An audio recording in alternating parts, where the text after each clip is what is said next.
Hey everybody, welcome back to the channel, Sakura Seraph. My name is Malashira. Today we're going to be talking about Dungeons & Dragons, specifically 5th edition. That's actually sort of a lie. I'm going to be talking about a class that existed in 3.5 and how we can recreate it in 5th edition. I'm talking about the Rage Mage. In 3.5 there was a supplement called the Complete Warrior, I believe it was. In the Complete Warrior, there was a prestige class that you could take if you multi-classed into Barbarian and any arcane caster class. The idea was that instead of raging, you'd have what's called a spell rage, and you would basically empower your spells with a different kind of rage than what barbarians normally get. In 5e, there's no such thing. There's no prestige classes, there's no spell rage, there's nothing like it. Now, we could make an archetype called a Rage Mage. That'll be a future video. But right now, I just want to tackle what spells could a Rage Mage take, rules as written. So basically what this boils down to is if you're a barbarian, while you're raging, you can't cast spells and you can't concentrate on spells. However, this doesn't mean you can't have spells activated. What do I mean by this? So if you go through all the different spells and all the different classes in the game, there are a bunch of different spells that don't require concentration, but have a duration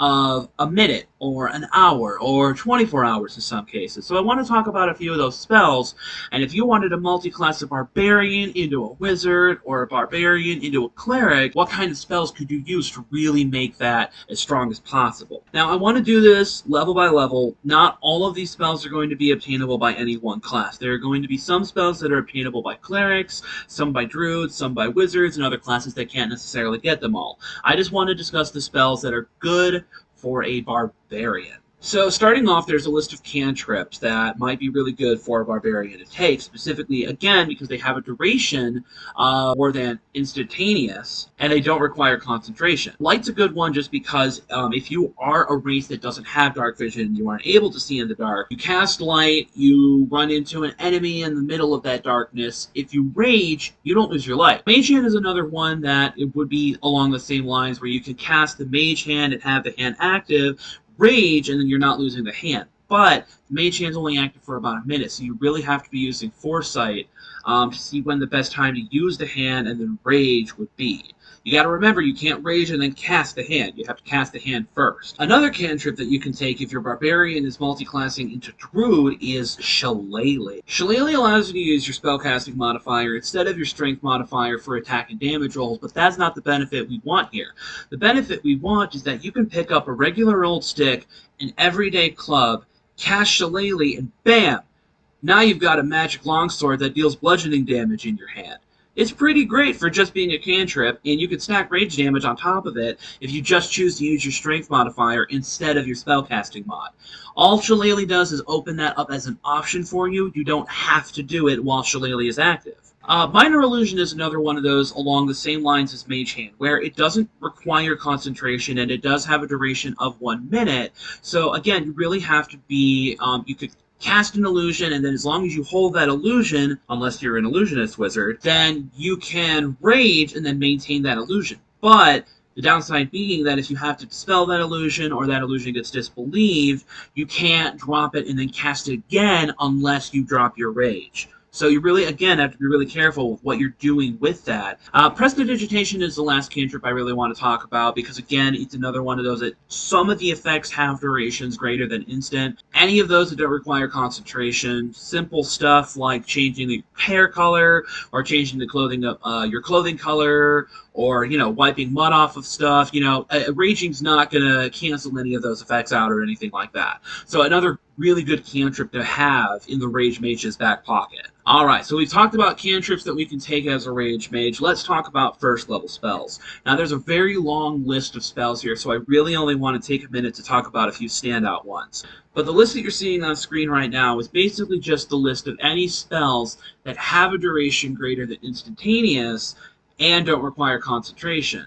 There's a couple of these that are going to do a lot of the same things. Animal friendship, speak with animals, comprehend languages. It's all the same idea where you cast the spell, you have it for the duration, and you just can remember that while you're raging, you're not going to lose that effect. There are other ones that you want to try to use preemptive to battle, like Armor of Agathis. If you multi-class a Barbarian into a Warlock, Armor of Agathis is going to give you an extra amount of shielding that's going to do damage to enemies when they hurt you. And again, you're not going to drop that spell for raging. There's also all kinds of spells that you can use to fool people.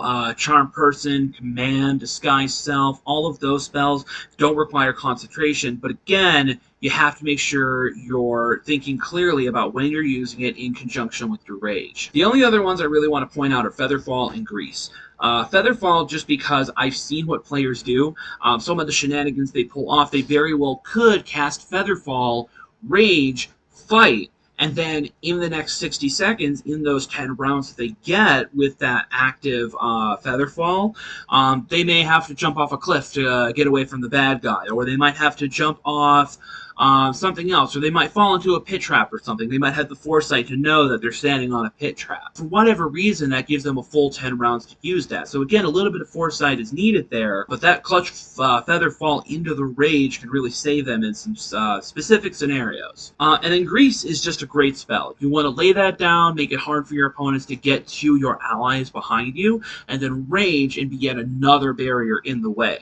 A great spell to use at the beginning of combat before you start raging and putting the wall up on the enemies. As we move into second level spells, we get a few more options that are really going to be useful in combat.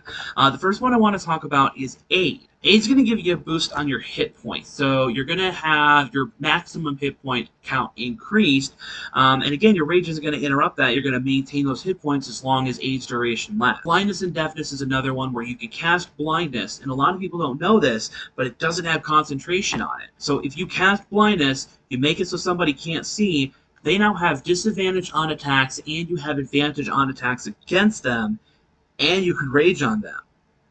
Seems pretty great. We've also got spells like Dark Vision, where, again, if you are playing a human or some other race that doesn't have Dark Vision, this spell's going to be really helpful to you.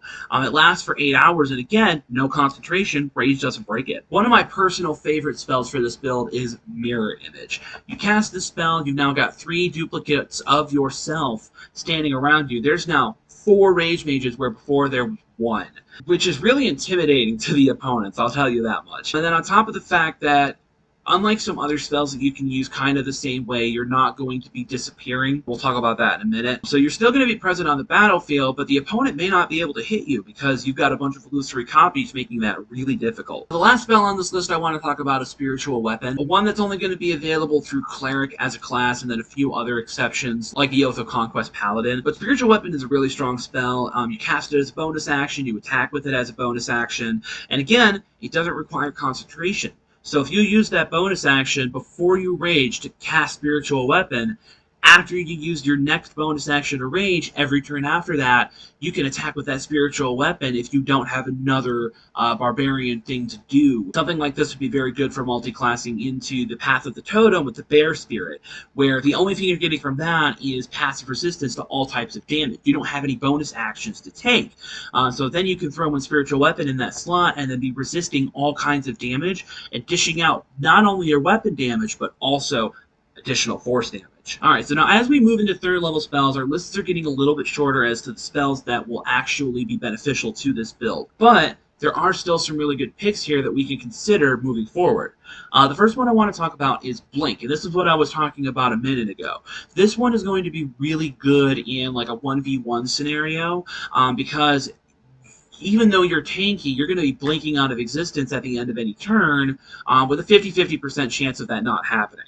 But still, a 50% chance to vanish is pretty good. The only problem with this is if you are the party's tank or the party's only tank, and you're vanishing at the end of every round. Unfortunately, while you're away, the enemy can then move in and attack the wizard or the cleric or the NPC with 4 hit points. So you really have to be careful when you're using this. But if you're in a Coliseum fight or something like that, and it's a 1v1 scenario, or you have a large party and you're not the only tank, then something like this is going to be really beneficial to preserving your hit points for maybe a later fight. Daylight's going to basically be the same as Light, just bigger, so I don't want to go too much into detail on that one. Magic Circle, Non-Detection, Phantom Steed, Tongues, again, those are ones that there aren't going to be active uses for them, but again, you'll just have it in the back of your mind that you don't have to worry about those spells breaking just because you have to rage or you choose to rage. Water Breathing and Water Walk are again going to be one of those where it is on the back of your mind, but it's also going to be beneficial because it gives your Barbarian the ability to fight in the water. Now, granted, unless you're in an aquatic campaign, the chances of needing to do this are very low, but it's always nice to have in your back pocket if you can. So if you're going for this Rage Mage build,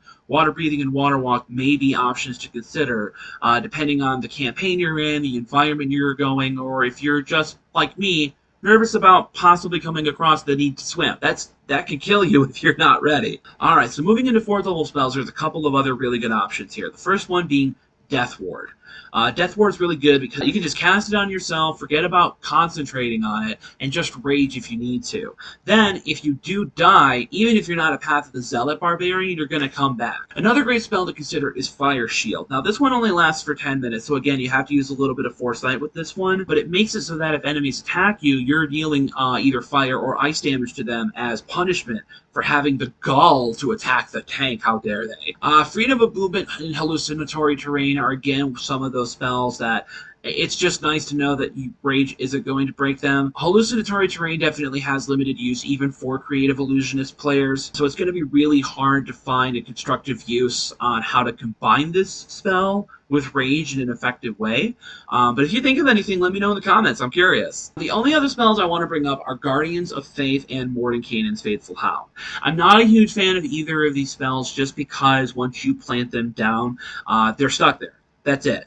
You can't move them, they don't attack outside of their square, but admittedly they do both have a duration of a minute or greater. They don't require concentration or anything like that, so they're definitely something that the Rage Mage can use, but again, it requires that forethought. You really have to think it out before you plant these things down. Alright, moving on to 5th level, we got a couple of other spells that again, it's nice to know Rage doesn't break it. Contact Other Plane, Creation, Dream, Gaius, none of these spells are going to be spells that you're going to combine with Rage, but you again don't have to worry about that rage breaking them if you do cast them. Same goes for Planar Binding, Rory's Telepathic Bond, and Seeming. Those are really the most of the 5th level spells that rage isn't going to break. But we do also have access to Pass Wall and Contagion. Now, Pass Wall is going to be a little bit hard to combine with rage, except for the fact that if you cast it and you make a tunnel for your party, and something attacks you on the other side of the tunnel or has followed you to the tunnel, you don't have to worry about dropping the effect of having summoned the tunnel to rage and combat whatever's attacking your party. Now, Contagion is going to allow you to touch a creature and inflict them with a disease. You get to choose which disease you inflict on them, but after you do, if you rage, it doesn't break the concentration on the spell because there is none. They keep the disease, even though you're angry. Alright, so as we go on to 6th level spells, again, most of these spells are going to be ones that, again, it's just nice to know rage doesn't break it. The one I want to talk about the most is Contingency. Part of the reason I want to talk about Contingency is because it lasts for 10 days. Once you cast Contingency, you choose another spell you know, and then you set a condition. That condition can be anything you want it to be.